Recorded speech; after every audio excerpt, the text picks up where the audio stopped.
Assalamu alaikum wa rahmatullahi wa barakatuh. My name is Omar. I am here in UAE for about 6 years now. I recently converted in Islam 2 years ago, and I am a former Roman Catholic Christian. As a Roman Catholic, I used to believe that Jesus is God, and that's what my family taught me about it. I have doubts that Jesus is God, and I don't know where to find the answers. Until then, I came here in Dubai, 2008, and I wasn't sure about the culture, and I'm not thinking about the Islamic thing here in this country, because I wasn't sure what to expect here.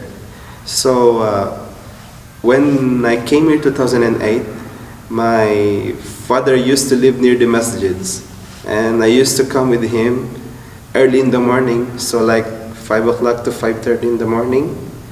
Then, during that time, I used to see people going to masjid, and they are like running or something. They're walking fast, dropping with water with their arms or something like this in their faces. And I thought it was just sweats or something like this. But I used to have questions in my mind: what's in there? What they're going? What they're doing. And one time I had with my stepmom also here in UAE. So one time I was sitting outside, and I was looking at the guy who was with a beard, and he saw me that, why are you looking at him? And that's what my stepmom saying. And I just didn't reply, and I said, I'm just looking at him. And he said, do you want to be a Muslim? If you want to be a Muslim, you have to grow those beards and like this. And I was petrified. I was mortified about that growing a beard, like, oh God, I cannot grow a beard like that. And that's too, for me before, that's too outrageous to do that. And I was it just kept on my mind. But during that time when I was looking at them, I think I wasn't ready. But I think I have this eagerness. Eagerness for what? Eagerness to see I'm curious what they're doing. Whenever I hear the adhan, whenever I talk on the phone, I stop talking on my phone, I'm listening to the adhan. And I really love to listen to adhan, and because of my eagerness, maybe subhanallah, this is maybe Allah was make me to do. We ran up water in our villa, so we don't have any water. So what we need to do is to go to the masjid to take water. So I got there. I took some water, and I had a chance to see what's going on inside. So during that time, I was still curious what's inside the masjid, what they are doing, and why they have a lot of things inside, and so on and so forth. And I still have this question in my mind. And after that, 3 years later, when I left my father's house and my stepmom's house. Oh, 3 years. 3 years you didn't get a chance to learn what's inside the mosque? No. Why not? 3 years you didn't learn anything about Islam? No. Why?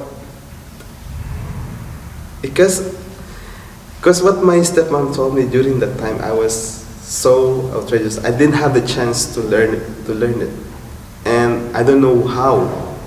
I don't know how to learn it, but I wanted, but I don't know how. So after this 3 years, what happened? After 3 years, when I left my father's house and my stepmom's house, and I stayed with my sister's house for six months. And during my stay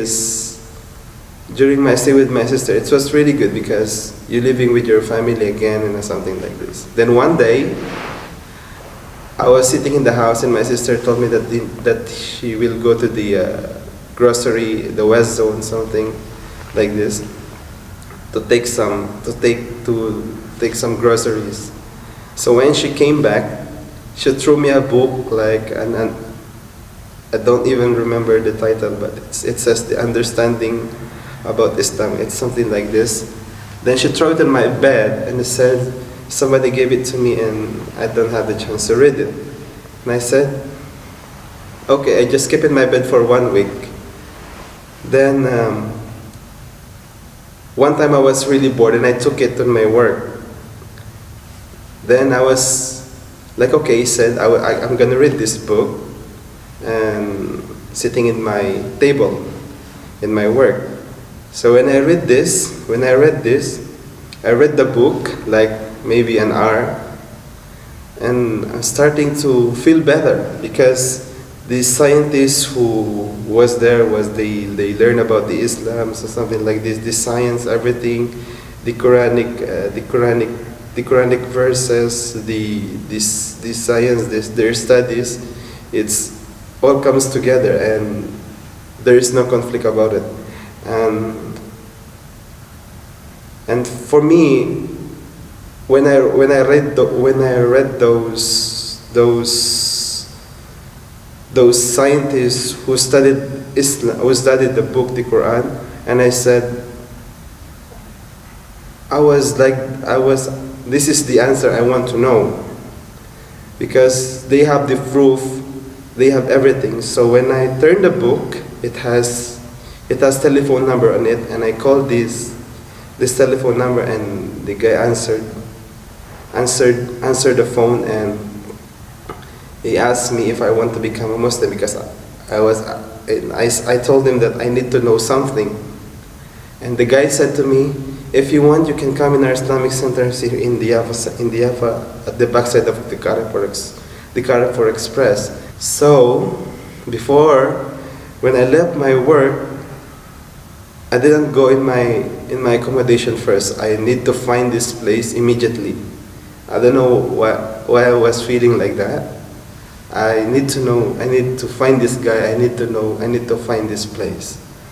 And when I found the place, the warm welcome, they welcomed me, they embraced me, they gave me food, they gave me water, like this, they sit me inside, and they started to tell me about the pillars of Islam, and everything. And when they asked me if I want to become a Muslim, and I said just easy yes for me, because the answers in my mind, the questions in my mind, that's in my mind are all answered. So and I really wanted it, because I really wanted the.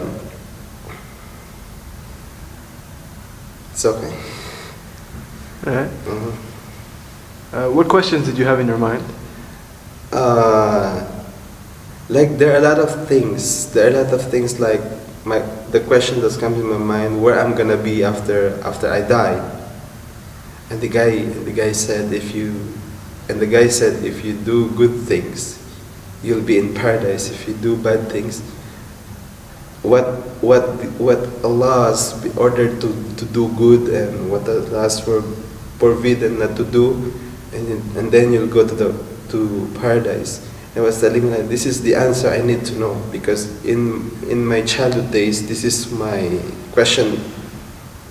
Always comes in my mind, where I am after I die.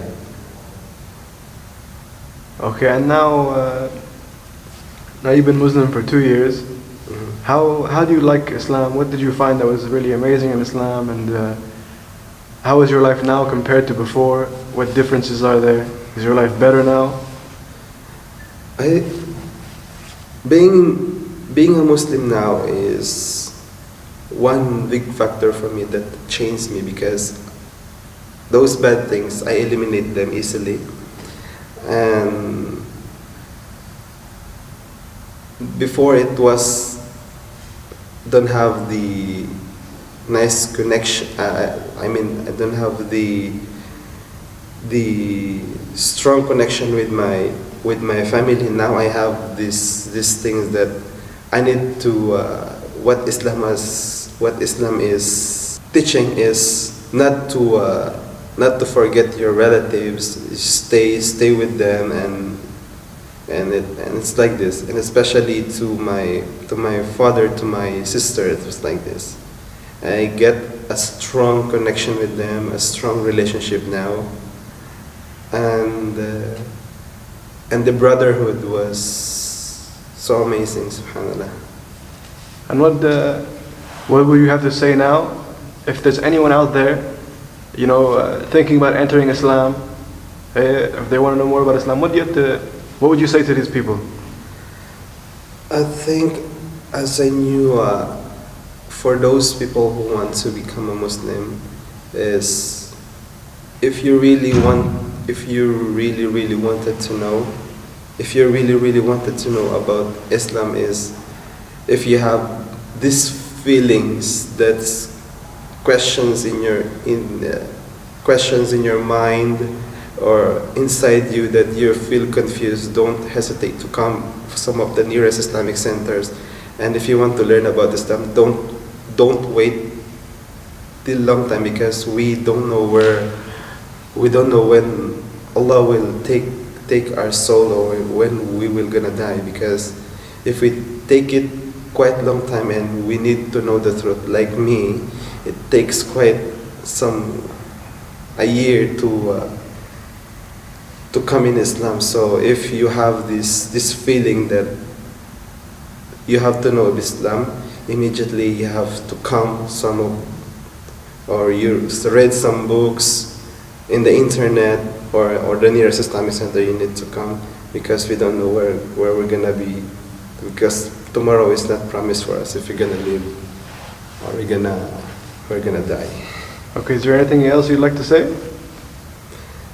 I think I would just like to say that I was thankful that I entered Islam, because